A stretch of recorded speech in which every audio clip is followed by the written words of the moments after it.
नमस्कार, मैं हूं फैज़ आलम फैज़ी और स्वराज टाइम्स में आपका स्वागत है। हम आज आपकी फरमाइश पे वो बात करने जा रहे हैं जिसकी जुस्तजू आपको थी या जिसका इंतज़ार आपको था। आपने बार बार फरमाइश ये किया था कमेंट बॉक्स में जा कर के कि उत्तर प्रदेश में जो मुस्लिम मतदाता है वो क्या सोच रहे हैं, मुस्लिम मतदाताओं का प्रभाव क्या है, मुस्लिम मतदाता किधर जाएंगे।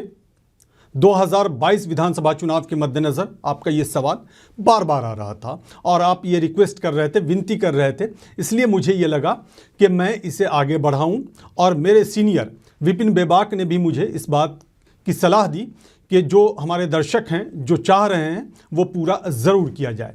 तो आज हम इसी मुद्दे पर बात करेंगे और विस्तार से समझाएंगे कि उत्तर प्रदेश में आखिर मुसलमानों की स्थिति क्या है राजनीतिक रूप से। तो आप भी तैयार रहें और मैं इससे पहले कि शुरू करूं अपनी बातों को एक बार फिर से आपसे रिक्वेस्ट करना चाहूँगा कि आप कमेंट बॉक्स में जा कर के पूरा वीडियो देखने के बाद कमेंट ज़रूर करेंगे, क्योंकि आपने देखा आप कमेंट किया करते थे और हमने उसी मुद्दे को आज उठाया है। तो इससे आप अंदाज़ा लगा सकते हैं कि आपके कमेंट्स का कितना असर होता है हमारी टीम पर। खुद जो हमारे सीनियर हैं विपिन बेबाक, उनका ये कहना रहा है कि जो भी कमेंट बॉक्स में कमेंट्स आते हैं उसको पढ़ करके उस पर तवज्जो देनी चाहिए और उसी के मद्देनज़र हम ये बात कहने जा रहे हैं और चर्चा करने जा रहे हैं। उत्तर प्रदेश में जैसा कि आपको पता है कि लगभग 20% मुस्लिम मतदाता हैं, ये आपको भी पता होगा। पश्चिमी उत्तर प्रदेश, मध्य उत्तर प्रदेश और पूर्वी उत्तर प्रदेश, ये 3 जोन में हम बांट करके इस पर बात करेंगे, विस्तार से चर्चा करेंगे।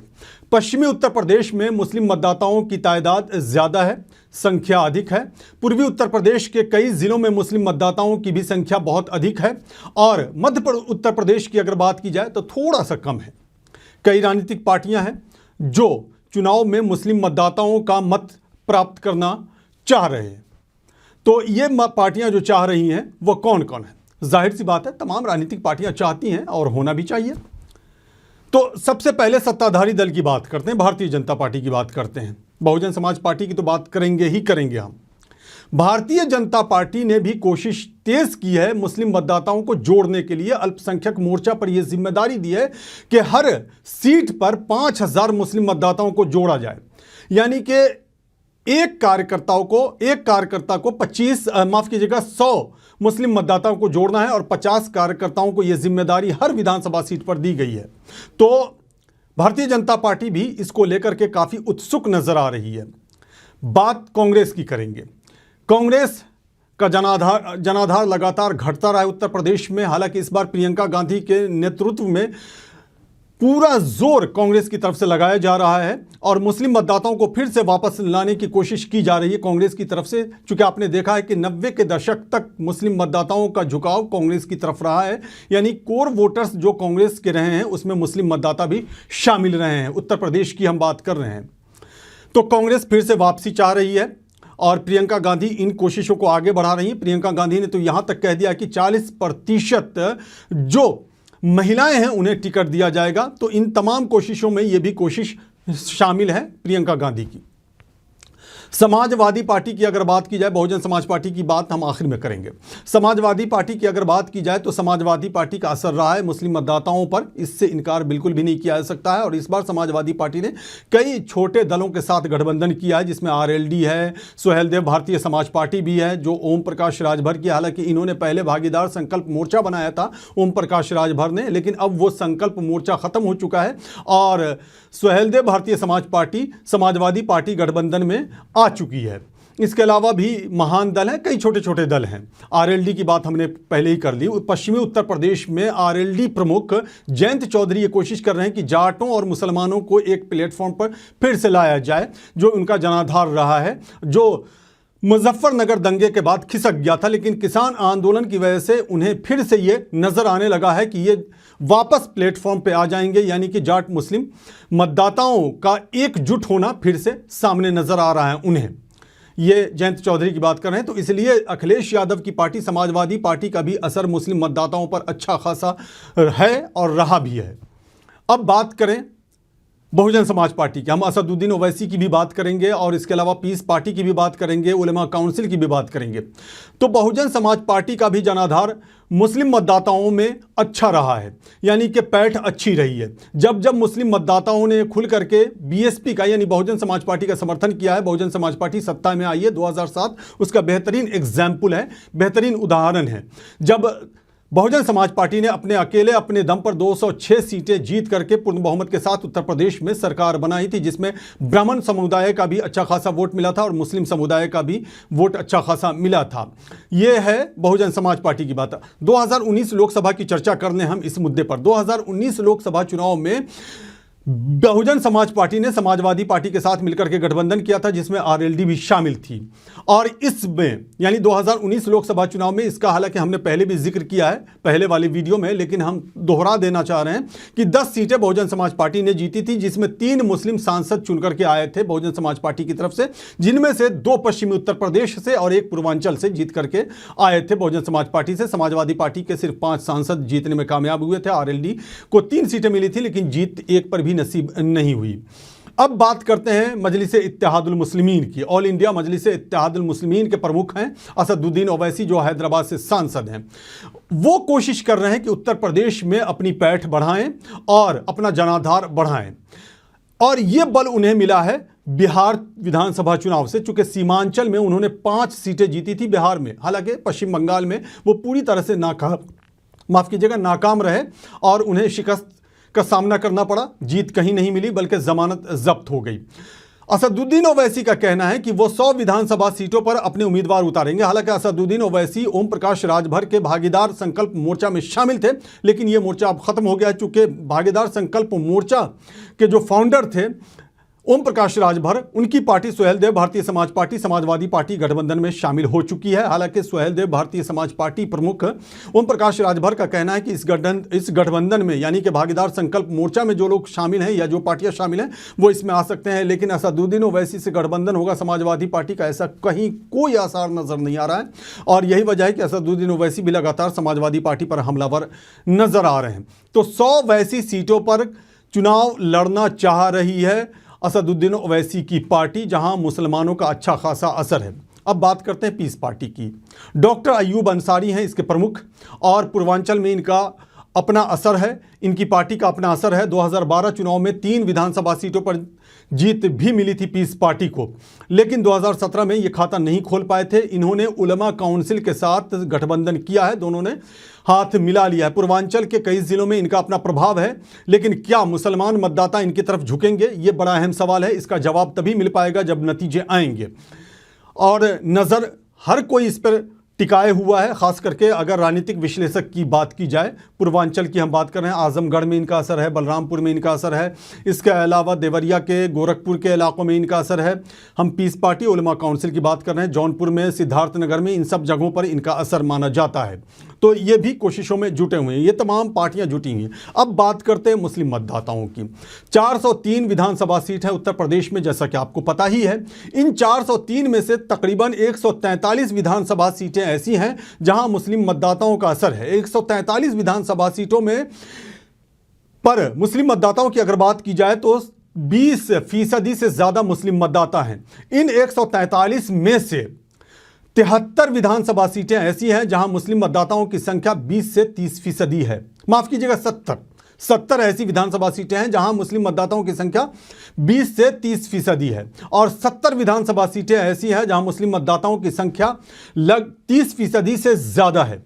तकरीबन 3 दर्जन विधानसभा सीटें ऐसी हैं जहां मुस्लिम मतदाता अपने दम पर किसी भी उम्मीदवार को जिताने में सक्षम हैं।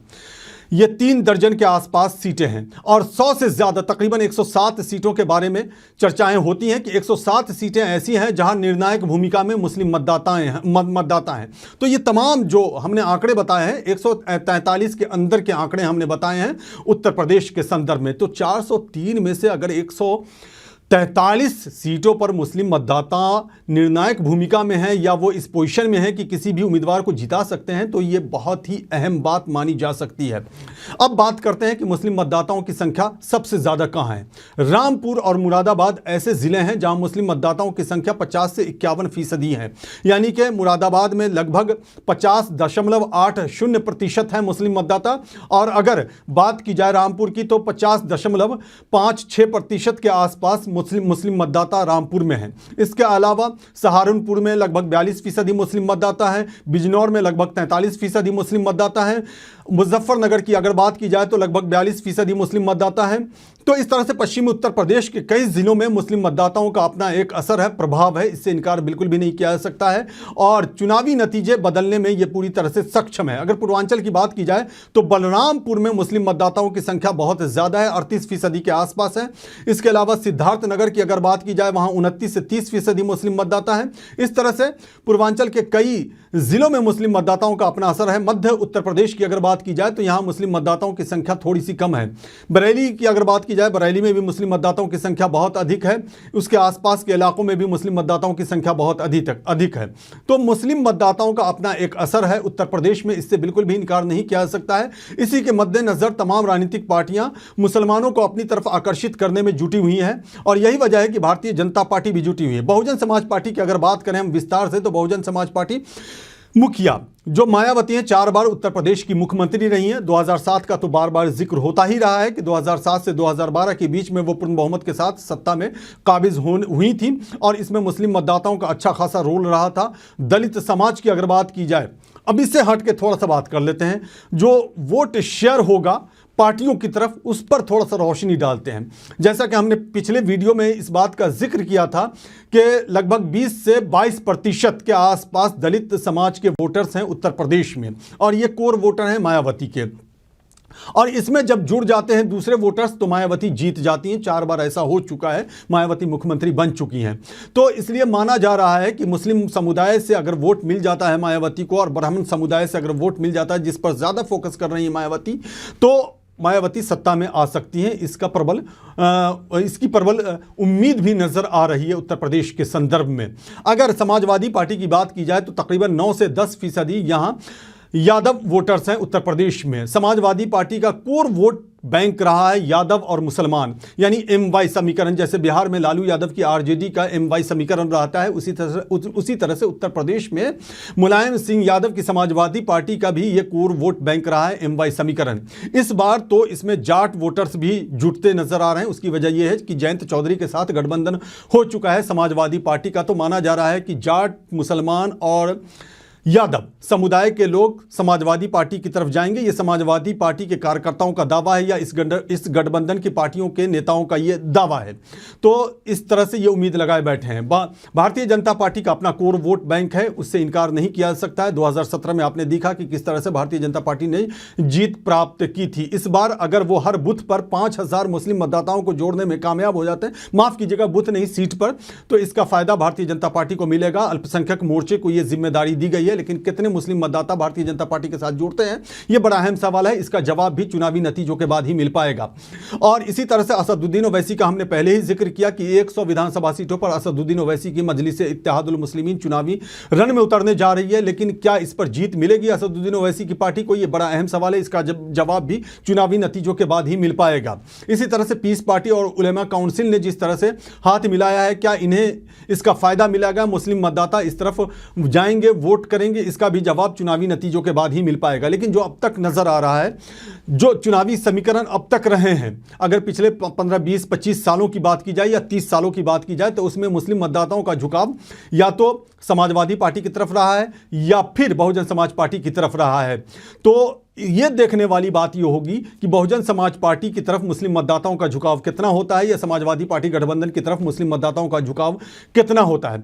तो इस तरह से हमने आंकड़ों के माध्यम से आपको समझाने की कोशिश की है कि उत्तर प्रदेश में मुस्लिम मतदाताओं का असर कैसा है और किस तरह से है। तो आंकड़ों से आपने समझ ही लिया होगा, और भी इसमें मजीद जो भी जानकारियां हमें मिलती रहेंगी, हम इस पर विस्तार से आपको बताते रहेंगे। लेकिन पश्चिमी उत्तर प्रदेश में एक नया समीकरण उभरता दिखाई दे रहा है, और पश्चिमी उत्तर प्रदेश में ही उसी समीकरण के खिलाफ मायावती भी खड़ी हैं। वो समीकरण है जिस समीकरण के उभरने का हम जिक्र कर रहे हैं वो है अखिलेश यादव की समाजवादी पार्टी और जयंत चौधरी की आरएलडी, राष्ट्रीय लोकदल।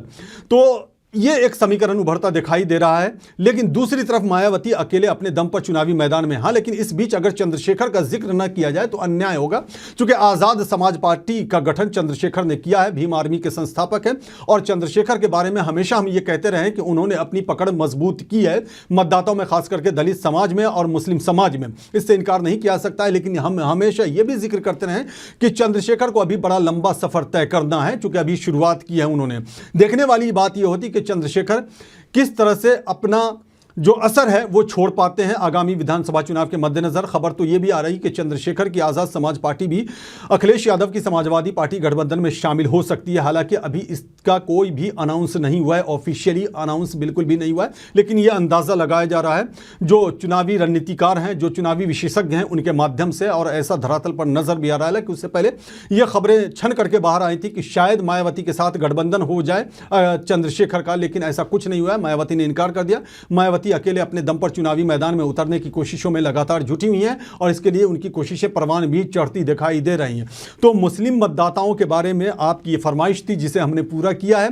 मुझे उम्मीद है कि ये आपको पसंद आया होगा। और इसमें अगर मुझसे कहीं चूक हो गई हो, कहीं कुछ छूट गया हो बोलते बोलते, तो आपसे ये गुजारिश है, आपसे ये विनती है, रिक्वेस्ट है कि आप कमेंट बॉक्स में जाकर के ज़रूर कमेंट करेंगे। क्योंकि आपने देखा ये आपके कमेंट का ही नतीजा था कि हमने इस पर विस्तार से रोशनी डालने की कोशिश की है। क्योंकि हमारे सीनियर का भी ये आदेश था तो उसका पालन करना भी ज़रूरी था। विपिन विभाग के बारे में तो आप जानते ही हैं, उनका ये आदेश था। और वो जब भी ऐसा होता है आदेश करते, मैंने पहला वीडियो भी, इससे पहले वाला जो वीडियो बनाया है उन्हीं के आदेश पर बनाया था और ये वीडियो भी उन्हीं के आदेश पर बना है। चूँकि कमेंट्स को वो पढ़ते हैं और हमारी टीम पढ़ती है, उसके बाद हम उसी पर कदम आगे बढ़ाते हैं। तो ये बहुत ही ज़रूरी है हमारे लिए। और सब्सक्राइब तो करना ही चाहिए, और इसके बगैर तो काम चलेगा ही नहीं। तो सब्सक्राइब भी करें, शेयर भी करें। लेकिन इसमें मुझसे कहीं अगर कोई भूल चूक गलतियाँ हो गई हों तो उसके सुधार के लिए आप कॉमेंट बॉक्स में जा करके कॉमेंट ज़रूर करें। हमने ये बिल्कुल नहीं बताया है कि मुस्लिम मतदाता कहाँ जाएंगे, चूँकि अभी मुस्लिम मतदाताओं ने अपने पत्ते नहीं खोले हैं। राजनीतिक पार्टियों की तरफ से ये कोशिशें जारी हैं। देखने वाली बात यह होती है कि मुस्लिम मतदाता किस तरफ जाते हैं। तमाम राजनीतिक पार्टियां, यहां तक कि भारतीय जनता पार्टी की तरफ से भी ये कोशिशें हो रही है, बहुजन समाज पार्टी की तरफ से भी कोशिश हो रही है, समाजवादी पार्टी गठबंधन की तरफ से भी कोशिश हो रही है। इसके अलावा हमने पीस पार्टी उलमा काउंसिल का भी जिक्र किया। उलमा काउंसिल भी एक राजनीतिक पार्टी है, इसे मैं आपको क्लियर कर दूं। तो इन दोनों ने भी हाथ मिलाया है, तो इनकी तरफ से भी कोशिशें हो रही हैं। इसके अलावा भी और भी बहुत सारी पार्टियां हैं, जैसे हमने चंद्रशेखर का जिक्र किया। इसके अलावा राजा भैया की भी पार्टी है, उसका भी जिक्र किया जाना जरूरी है। वो भी कोशिश करते रहे हैं, उनका भी एक असर रहा है अपने इलाके में मुस्लिम मतदाताओं पर। बहुत हद तक ना सही, कुछ हद तक सही, लेकिन रहा ज़रूर है राजा भैया का। तो अब देखना यह होगा कि जैसे जैसे चुनाव की तारीख नज़दीक आती जा रही है, हालांकि अनाउंस चुनाव आयोग की तरफ से अभी नहीं हुआ है, लेकिन उम्मीद की जा रही है कि शायद दिसंबर में चुनाव आयोग की तरफ से अनाउंसमेंट हो जाए या जनवरी के पहले हफ्ते में चुनाव आयोग की तरफ से अनाउंसमेंट हो जाए। तो जैसे ही अनाउंस होता है, चुनाव की तारीखें नज़दीक आती हैं, चुनावी सरगर्मियाँ और भी तेज़ होती चली जाएंगी।